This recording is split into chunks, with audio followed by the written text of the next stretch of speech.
এইটো লোকেল কলডিল মোৰ বাৰীৰে ভীমকল আছিলে, কাটি আনিছিলোঁ। কাটি আনি এইটোৰ লগত গাহৰি বনাম। তেনেকৈ বনাম। এয়া কলডিলৰ কাঠিখিনি বাছি লৈছোঁ। এইবোৰ আমি পেলাই নিদিওঁ একো, কলডিলৰ চব খাব পাৰি যিহেতু লোকেল কলডিল।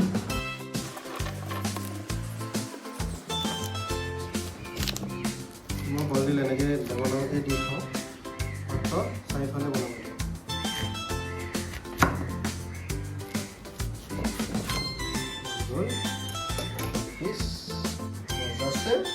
এয়া গাহৰি মেলি ল'লোঁ, আধা কিলো আছে। এইবিলাক কেৰাহী গৰম হৈ গ'ল।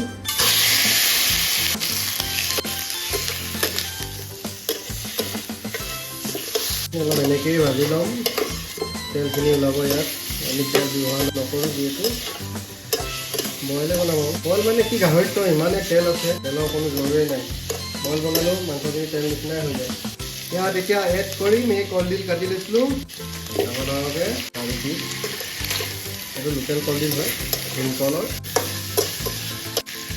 আলু দুটাও কাটি ল'লোঁ চফা দুটাকে, দি দিছোঁ।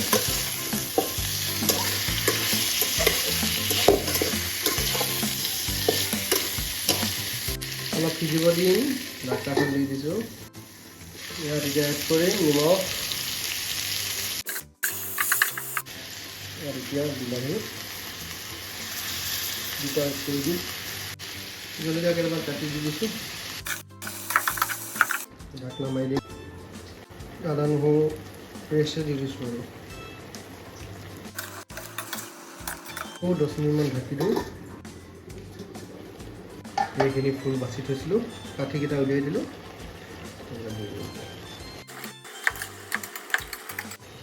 এতিয়া অলপ পানী এড কৰি দিম।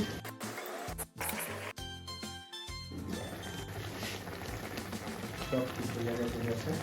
এতিয়া ইয়াত এটা বস্তু দিম, সেইটো মই নিজে শুকুৱাই থৈছোঁ। নৰসিংহ পাত ৰ'দত শুকুৱাই নিজে এনেকৈ বনাই থৈছোঁ। এইটো ছিজনতে পোৱা যায়, অফ ছিজনটো খাব পাৰিম, সেইকাৰণে এনেকৈ শুকুৱাই কিনি বনাই থৈছোঁ। জালুক অলপ দি দিম। বইলত জালুকটোৱে মেইন, জালুকটো দিবই লাগিব। জালুকটো দিলে তাৰ টেষ্টটো আহে। 15 মিনিটমান ঢাকি থৈ দিম। ফাইনেলি এয়া চব আমাৰ মাংসখিনি ৰেডি হৈ গৈছে। এতিয়া ভাতৰ লগত খোৱাই কথা। চব কলডিল সিজি পিনে এনেকুৱা হৈ গ'ল অৱস্থা।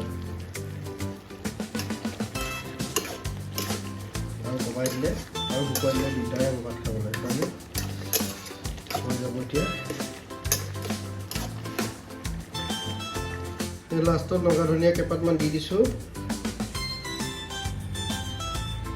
আৰু আমাৰ মাংস হৈ গ'ল। এতিয়া খোৱাহে কথা খাবৰ লগত।